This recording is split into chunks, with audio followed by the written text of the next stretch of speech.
ESPN. Jason Munz is the Tiger basketball beat writer for The Commercial Appeal. You can follow him on Twitter, on X, at Munsley. Munz, what are we listening to? It's the Bare Naked Ladies, of course. And I figured you were going to go one of two directions. I thought you were going to go Bare Naked Ladies, or I thought you'd go Rush. I mean, I got to ask why. Oh, I thought you were going Toronto Blue Jays. Oh, heck no. I mean, like, there's actually, like, okay, so 100% the song choice today was random. Like, I just was going through, like, my playlist, and it happened to come up, and I thought, man, that's good. Okay, that's sold. That's it. And then it kind of dawned on me, falling for the first time, and that's what happened with the Tigers on Monday. And then it dawned on me, like, as I was listening to it just now, that's off the album Maroon, which is one of Arkansas's colors, I believe.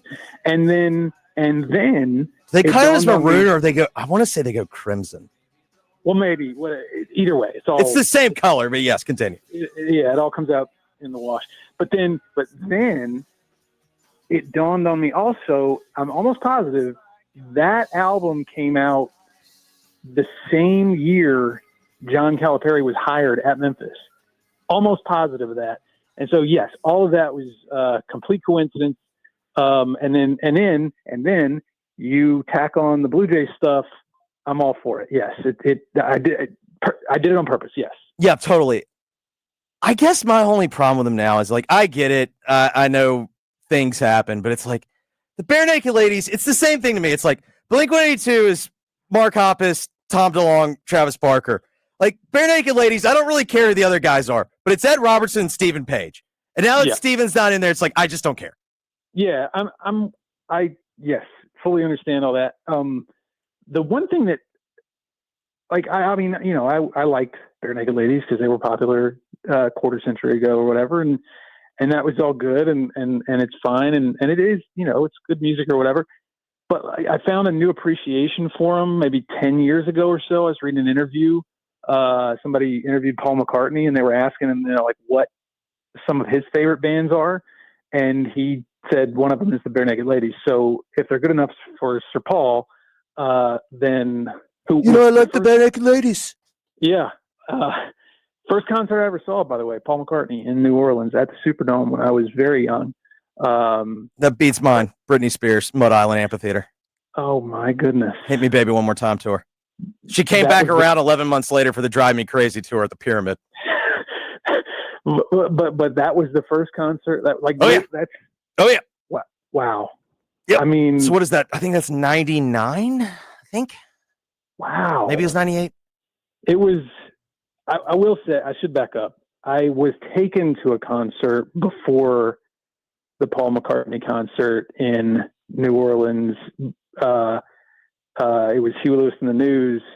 I was not old enough to remember it, but I'm forever grateful that my mother dragged me along with her to that concert. It was at Six Flags, so it wasn't like, you know, she was taking a child. Yeah, when I say Britney Spears, I'm saying, like, that's the first ticketed event. You know what I mean? Okay. Like, I'm not saying, like, whatever. It's not the first time I've heard live music, but that's, like, the first actual show that, like, I got the ticket. You know, this was a day and age, kids, when we actually had, like, perforated tickets, and they took the stub. So, yeah, Paul McCartney, Britney Spears were, you know. Right, 1A, 1B, like, pretty much the same thing. Same conversation, yes. Same thing. All right, let's talk about Monday night. So, okay. I guess I'll start with, because I was not in the building, I'm watching on TV. I'll start with the real-time chronological order. Should I have had that on my bingo card as the starting lineup? No. Because that took me, I was like, you're lucky you were working, because I almost texted you. I was like, what the hell? Yeah, that was my thought, honestly, when I heard about it. I had gotten wind of it earlier in the day that was what it was going to be, and I spent quite a few hours wondering that myself. And you know what? Like, And to be clear, I'm not sitting there freaking out. It was just jarring to see, because obviously 3 of the 5 names, I think one could reasonably have expected to have seen. For sure. But yes, no, after I got over sort of the initial jar, I was, like, okay, whatever. It's an exhibition game. It's the first exhibition game. Okay, fine. For those who either don't know or don't remember, it was Doug McDaniel, Aaron Bradshaw, Sincere Parker, Curtis Gibbons III, and Ashton Hardaway. Now, Doug, Aaron, and Sincere, and honestly, I had heard a while ago that like, don't be surprised if Curtis Gibbons makes his way into the starting lineup. Like, I was told, do not be surprised if that happens. So that did not shock me. It was, however, a little bit of a surprise that Ashton Hardaway was in the starting lineup. But again, I think we don't need to. I don't think this is either one of us. If I can speak for you, this is not us like making a huge mountain out of this. It was just one of those things that was like, when you saw it, you're like, whoa, I didn't expect that. It's not like, oh my God, stop the presses, but it's like, well, I didn't have that.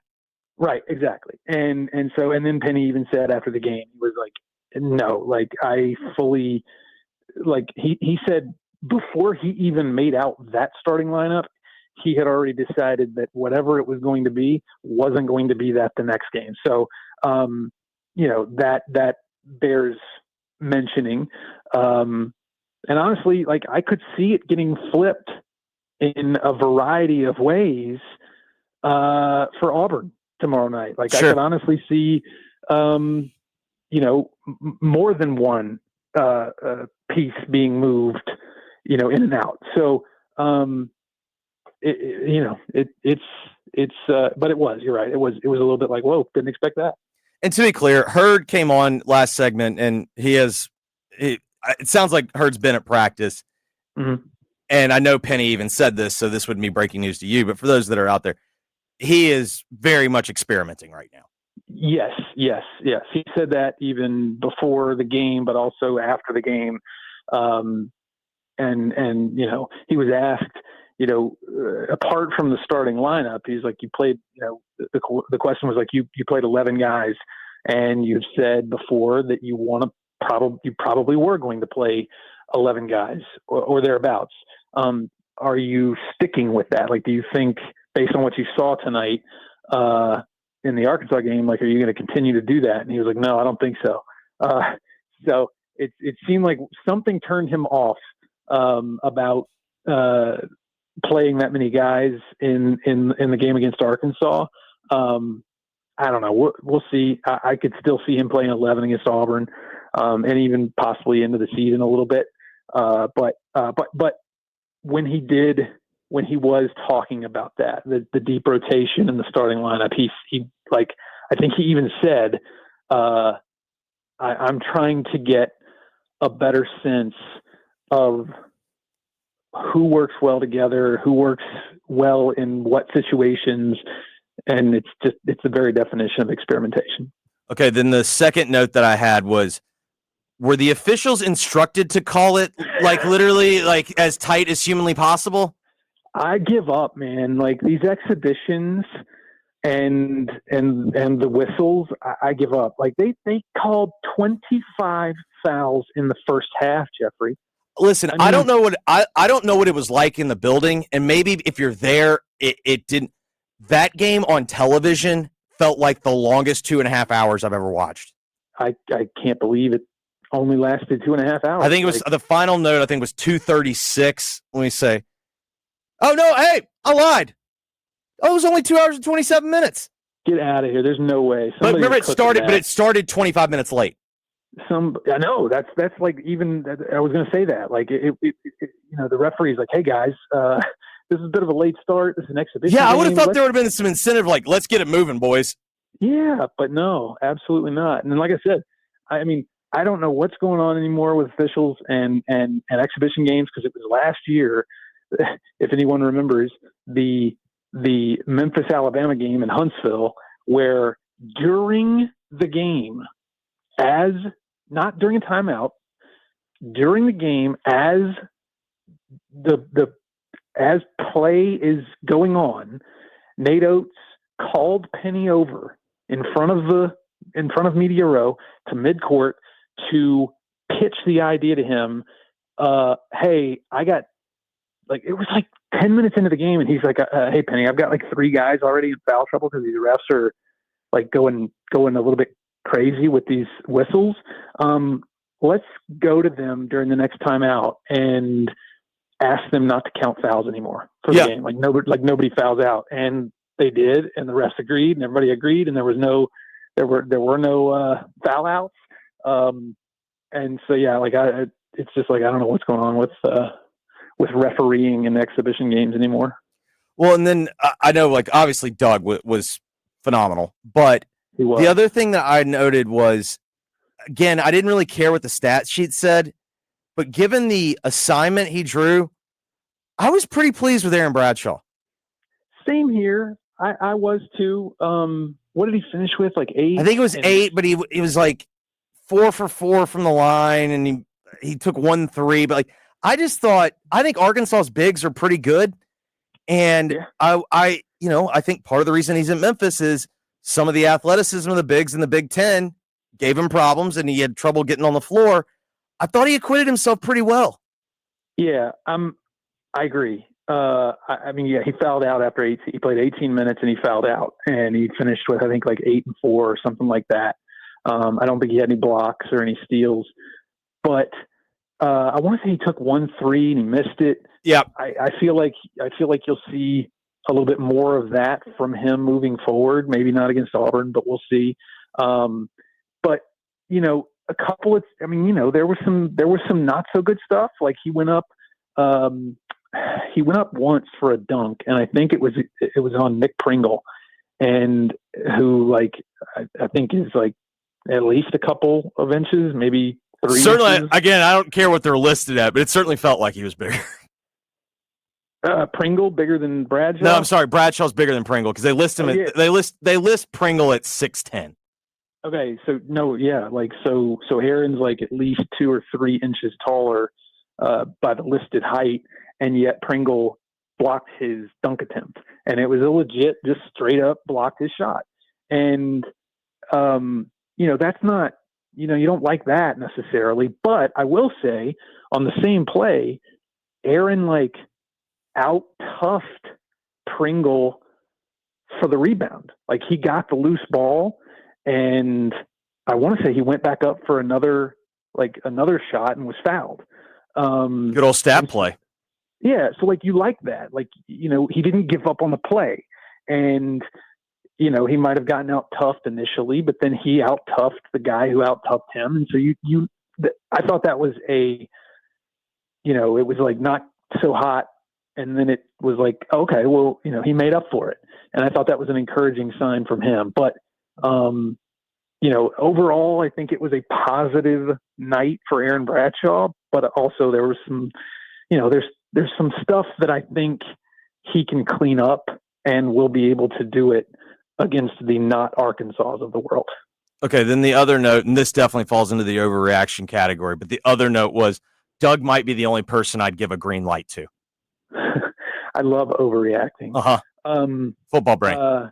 You mean just from from 3? Yeah. Yeah, probably, because what was he? He was 3 for 5. So they made 6. They were 6 of 32 as a team, and Doug was 3 of 5. Which means that the rest of the team was 3 for 28. Correct. And it felt every bit of that. Or 3 for 27.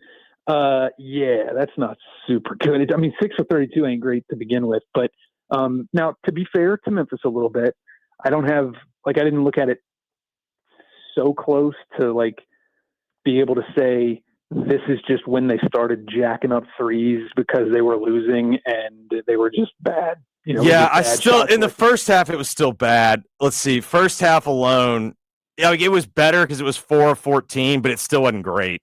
You know what I mean? Yes. So what I think Zach Davis and Ashton Hardaway were a combined 2 for 13 or something like that.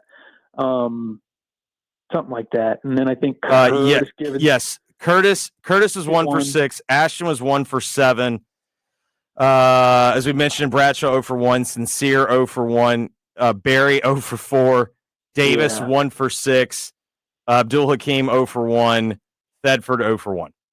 I think Quante shot like 38% at Temple last year. You know, you would think that that's going to get better. So, but yeah, based on what we saw just Monday night, Doug feels like the guy that you want, you know, taking high volume shots from the 3-point line. It wasn't great, but as I pointed out in the story that published this morning, like, don't forget what happened against North Carolina in the exact same game exactly a year ago. Yes. Memphis was 5 of 27, I believe it was, in that game from 3. And then they went on to shoot 37% as a team, the rest of in the regular season and the postseason. So, you know, like, looks can be deceiving in the exhibition season, in the preseason. Definitely looks can be deceiving. But I guess my overall take was, despite the fact, whatever the score getting the way that it did at the end, I kind of left feeling a little better about the team. Like, you know what I mean? Because I think Arkansas is good. Yes. Now, are they national title good? I don't know. But like, that to me looks like a team that's for sure going to be in the second weekend again. And for about 20 to 25 minutes, like, I thought they belonged with them. ESPN published something this morning saying that, like, including Arkansas in their Final Four contenders category. And that's kind of where I'm at. I mean, obviously you got Cal, and then Malik Thomas is like freshman of the year material, national freshman of the year material. Like, Billy Richmond is like continuing to get better and better and better. And obviously they got Darius Acuff, who's really, really good, and a bunch of, not a bunch, but like a few transfers. Nick Pringle, I've already mentioned. Malik Ewan is a guy that played really well the other night. So Arkansas is really, really good. But I think, like, as you I didn't know what to expect going in, because I mean, that's kind of the other thing is that, okay, I have a better idea of what Arkansas is. And so since I didn't really know what Memphis was, the fact that my eyes told me that this is at least competitive, that kind of left me feeling better. Yeah. And again, like, you can throw out whatever happened at the end when they went on a 13-0 run, because basically Memphis was like out of gas. And it turned into a 22-point or 24-point win. Obviously it was much more competitive than that. Memphis was like up by 15 in the first half at one point. So yes, like, I came away feeling, if I was, thinking like a fan, I came away encouraged. And that's what Penny said after the game. That's what Doug McDaniel said after the game. Like, they came away feeling really, really good. And I think with good reason. Any other final notes? Auburn, 7:30 Central Time, 8:30 Eastern Time. Are we getting TV? No. Okay. No. So just, go to commercialappeal.com. I'll be putting up live updates on the website, and posting videos on social media. I'd love to follow you there, but my Twitter's hacked. Oh my goodness. Yeah. I said I did not buy a Maybach if you didn't think I did. We talked about that. Yeah. You gotta be somebody for that to happen. Yep. So that's for sure. That's the spin zone. A feather in your cap. Yeah. But another chance to see what Memphis has going on. Another chance to see Stephen Pearl's Tigers. Stephen Pearl's Tigers, year 1. All right, my man. We appreciate you. All right, thanks, Jeffrey. That is Jason Munz, Tiger basketball beat writer for the Commercial Appeal. We come back. Let's get into the list. There's an interesting story that I want to pick Coach Hurd's brain on about what we're seeing early in the first week of the NBA, particularly on the defensive side. I want to talk about that. Also, some Nick Saban was quoted by Chris Lowe discussing the LSU job. I want to pick his brain on that. We'll talk about all that. Also get into the coaching carousel as well during hour number 2. Stick around. You're listening to Jeffrey Wright and Company, 92.9 FM, ESPN.